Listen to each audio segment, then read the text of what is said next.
오늘은 세계보건기구가 정한 세계 결핵의 날입니다. 결핵하면 이제는 좀 잊혀진 병으로 인식되고 있지만 실제는 그렇지가 않습니다. 자세히 알아보겠습니다.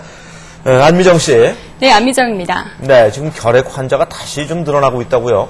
네, 그렇습니다. 경제 성장과 생활 수준의 향상으로 7, 80년대에 비해 결핵 발병률이 현저하게 줄어든 것이 사실입니다. 그러나 최근 2004년을 기준으로 결핵 환자 수가 다시 증가하는 추세를 보이고 있어서 우려를 낳고 있습니다. 함께 보시죠.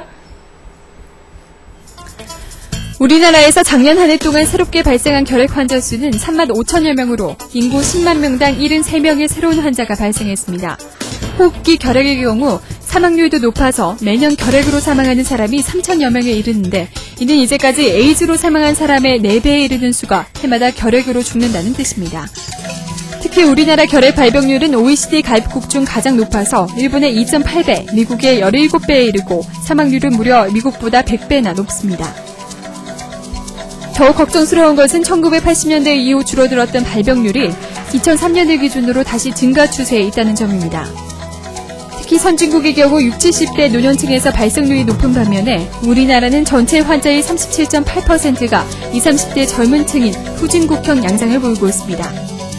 젊은 사람들 같은 경우에는 그동안에 결핵에 노출되지 않았었기 때문에 저항력이 좀 떨어져 있는 사람들인데 그런 사람들이 이제 사회활동을 하고 그 다음에 직장에 나가고 그러면서 그 결핵 환자들과 접촉될 기회가 많아지고 특히 결핵의 발병률과 사망률이 20, 30대 젊은 연령층에서 높게 나타나는 것은 PC방과 같이 밀폐된 장소 이용이 늘었다는 것과 지나친 다이어트로 젊은 여성들의 면역 능력이 떨어진다는 점과 관련이 있다고 전문가들은 지적합니다.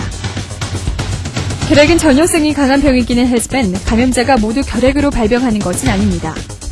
결핵 환자랑 같이 살고 있는 가족들인 경우에 한 4, 5년이 지난 다음에 그때서야 발병하는 경우가 꽤 있습니다. 감염이 돼서 몸 안에 들어가 있다가 자기 자신의 면역 능력 같은 게 떨어져가지고 전체적인 몸 상태가 나빠지면 그때 발병합니다. 결핵은 폐렴과 같이 급성으로 발병하는 질환이 아니기 때문에 미열과 기침, 식은땀 같은 감기 증상이 2, 3주 이상 계속된다면 결핵 감염 여부를 확인하는 것이 좋습니다. 또 결핵과 관련된 오해 중 하나는 어려서 결핵 예방 접종을 하면 결핵에 걸리지 않고 안전하다는 것인데요. 그러나 어려서 결핵 예방 접종을 했다고 해서 결핵에 걸리지 않는 것은 아닙니다.